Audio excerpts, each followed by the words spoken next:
할렐루야, 주님의 이름으로 여러분들을 환영합니다. 오늘도 주 예수 그리스도 안에 있는 은혜의 풍성함을 누리는 귀한 하루가 되시기를 축원합니다.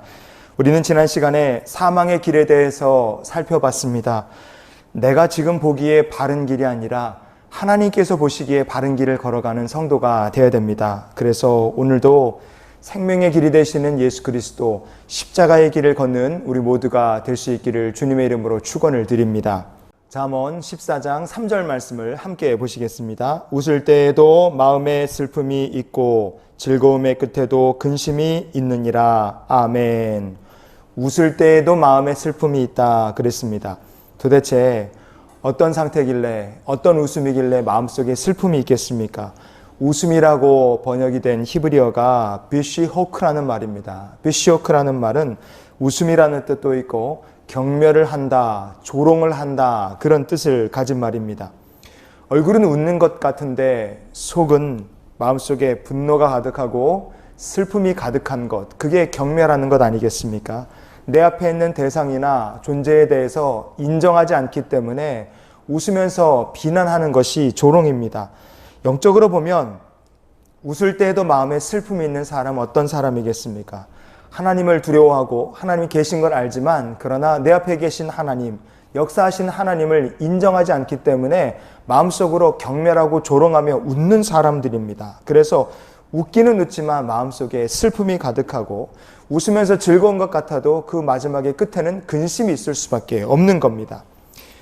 예레미야서 48장 26절 27절 말씀에 보면 모압으로 취하게 할지어다 이는 그가 여호와에 대하여 교만함이라 내가 이스라엘을 조롱하지 아니하였느냐. 아멘. 모압이라는 나라는 이상과 현실의 차이가 굉장히 컸습니다.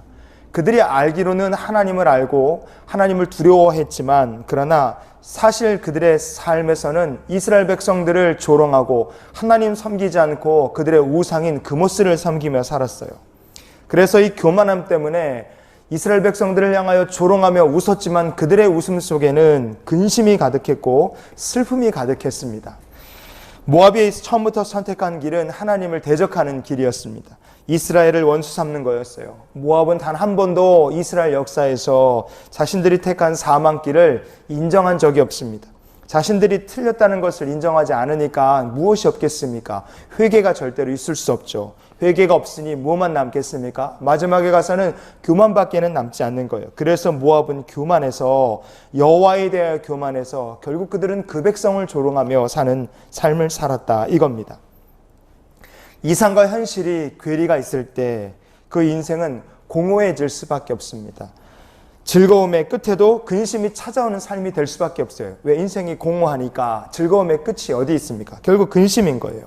이사야서 16장 7절 말씀에 보면 모압에 대한 이런 말씀이 있습니다. 그러므로 모압이 모압을 위하여 통곡하되 다 통곡하며 길하레셋 건포도 떡을 위하여 그들이 슬퍼하며 심히 근심하리니. 아멘.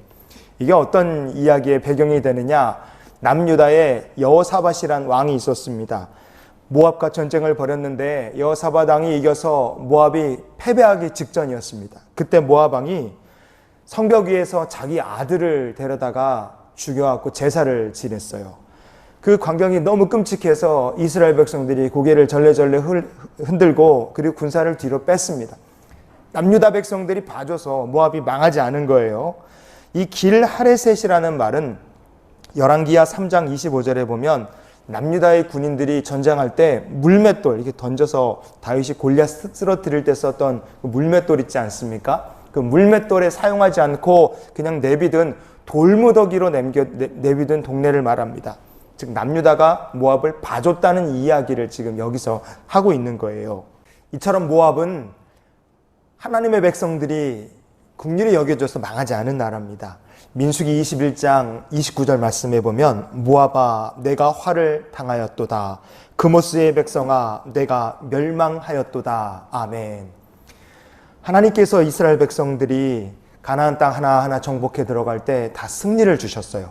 그런데 모압에 대해서만큼은 하나님께서 절대로 그 땅을 건드리지 말라고 그러셨습니다. 왜냐하면 모압은 이스라엘 백성들의 형제 나라였기 때문에 그래요.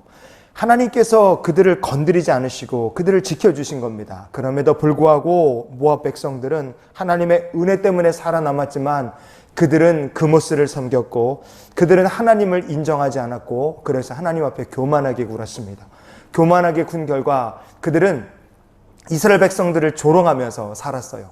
이스라엘 백성들이 안 되는 것을 기뻐하며 살았고 이스라엘 백성들과 원수 맺으면서 그들은 살았습니다. 마음속 깊은 곳에서는 하나님을 두려워하고 이스라엘 백성들을, 하나님의 백성들인 이스라엘 자손들을 부러워했습니다. 그러나 그들의 현실은 백성들을 조롱하고 하나님께 교만하고 우상인 그모스를 섬겼어요. 현실과 이상이 그들에게는 끊임없이 부딪혔고 이 괴리가 결국은 모압이란 나라를 비참한 나라로 생각과 행동이 일치되지 않아서 결국 나중에 가서 모압 백성들은 하나님의 공회에 영원히 들어갈 수 없는 저주를 받게 됩니다. 예수님께서 말씀하셨어요. 손에 쟁기를 붙잡고 뒤를 돌아보는 자는 하나님의 나라에 합당하지 않다 그러셨습니다. 무슨 말씀이겠습니까? 생각과 행동이 불일치가 되는 사람은 하나님의 나라에 합당한 자가 아니라는 뜻입니다. 우리가 생각과 행동이 일치가 돼야 됩니다. 그렇지 않으면 어떻게 되겠어요? 말로는, 입술로는 믿음을 고백하지만 그 사람 하는 행동과 삶의 모습을 보면 세상밖에 모르고 세상의 물질과 성공밖에 모르고 그렇게 생각과 행동이 다른 사람이 있다면 그 사람이 어떻게 건강한 크리스찬이 될 수 있겠습니까? 생각과 행동이 불일치되는 삶을 살면 결국 웃을 때에도 마음에 슬픔이 가득하고 즐거움의 끝에도 마지막에 찾아올 심판 때문에 근심이 끊어지지 않는 삶을 살게 되는 겁니다. 오늘 그래서 우리가 이 말씀을 이렇게 한번 정리해 봤으면 좋겠습니다. 여러분의 생각과 행동이 일치가 되십니까? 오늘 하나님 앞에서 우리의 믿음 그대로 우리의 행동도 일치돼서 주님 안에 거하고 믿음으로 사는 저와 여러분의 삶이 될 수 있기를 예수님의 이름으로 축원을 드립니다.